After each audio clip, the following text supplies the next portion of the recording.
আজ আমি শেয়ার করতে চলেছি বহু স্মৃতি বিজড়িত একটি রেসিপি, টোপা কুলের আচার। এই আচার কিভাবে অনেক দিন ভালো থাকবে, সহজে নষ্ট হবে না, তার জন্য কিছু টিপস এই ভিডিওতে আমি শেয়ার করেছি।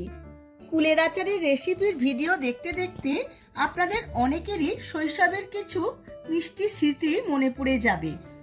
তার জন্য সম্পূর্ণ ভিডিওটি দেখতে হবে আর বন্ধুদের কাছে প্রচুর শেয়ার করতে হবে, যাতে আমার ভিডিওটি সবার কাছে পৌঁছে যায়। আর নতুন বন্ধুদের কাছে অনুরোধ, আমার চ্যানেলটিকে সাবস্ক্রাইব করার জন্য। চলুন দেখে নেওয়া যাক রেসিপিটি। টোপা কুলের আচার বানানোর জন্য এখানে আমি 1 কিলোগ্রাম টোপা কুল নিয়েছি।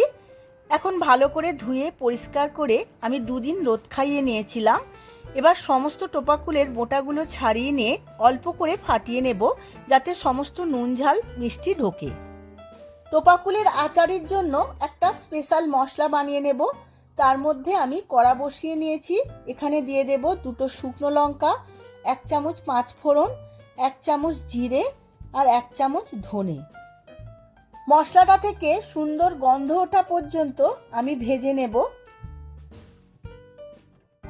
মশলাটা থেকে খুব সুন্দর একটা গন্ধ বেরিয়েছে। আমি 2 মিনিটের মতো মশলাটা ভেজেছি।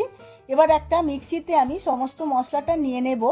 এর মধ্যে 1 চামচ নুন দিয়ে দেব। এবার একটা গুঁড়ো করে নেব। আবারও কড়া বসিয়ে নিয়েছি। এর মধ্যে আমি 2 চামচ সর্ষের তেল দিয়ে দিয়েছি। তেলটা খুব ভালো করে গরম হয়ে গেছে। এবার এর মধ্যে দিয়ে দেব 1 চামচ 5 ফোড়ন আর 2টো ফাটিয়ে নেওয়া শুকনো লঙ্কা। তেলের মধ্যে ফোড়নটা খুব ভালো করে ভেজে নেব।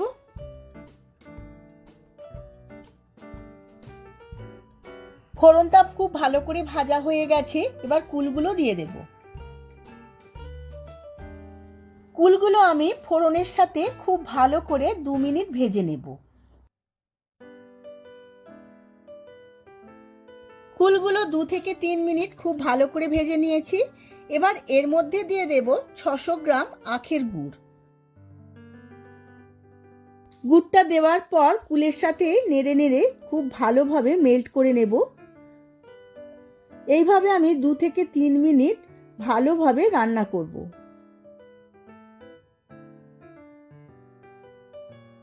এবার এর মধ্যে দিয়ে দেব আমি 50 গ্রাম তেঁতুলের কাঠ। যেহেতু টোপা কুলে অনেক সময় মিষ্টি ভাব থাকে, তাই আচারটা টক টক ঝাল ঝাল মিষ্টি মিষ্টি করার জন্য আমি এই তেঁতুলের কাঠটা দিয়ে দিলাম। তেঁতুলের কাঠটা দিয়েও আমি 1 থেকে 1.5 মিনিট খুব ভালোভাবে রান্না করব। এই সময় অল্প একটু জল দেব, কেন কুল থেকে অনেকটাই জল বেরিয়েছে গুড়টা দেওয়ার পর। এই সময় গ্যাসের ফ্লেমটা আমি লোতে রাখবো, একটু সেদ্ধ করে নেব। এর মধ্যে দিয়ে দেব 1 চামচ বিট লবণ। এবার ভালো করে বিট লবণটা সমস্ত কুলের আচারের মধ্যে মিশিয়ে নেব।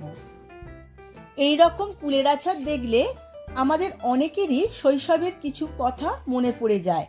স্কুলের সামনে এই রকম কুলের আচার অনেকেই খেয়েছেন। কুলটা বেশ ভালো সেদ্ধ হয়ে গেছে, ফুলে ফুলে উঠেছে। এবার আমি দিয়ে দেব আগে থাকতে বানানো গুঁড়ো মশলা।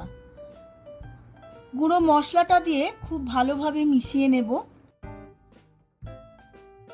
গুঁড়ো মশলাটা খুব ভালোভাবে মিশিয়ে নিয়েছি। এইভাবে 1 থেকে 1.5 মিনিট আবারও ফুটিয়ে নেব। তাহলেই আমার রেডি হয়ে যাবে কুলের আচার। আমি গ্যাসের ফ্লেমটা অফ করে দিয়ে কিছুক্ষণ পরে সার্ভ করে নেব। আমি সার্ভ করে নিয়েছি টোপা কুলের আচার।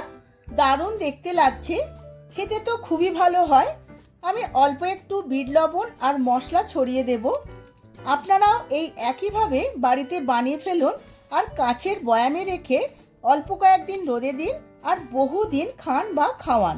ভিডিওটা যদি ভালো লেগে থাকে প্রচুর লাইক ও শেয়ার করবেন, যাতে আমার রান্নার ভিডিও সবার আগে সবার কাছে পৌঁছে যায়।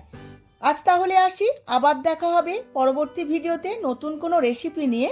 ধন্যবাদ।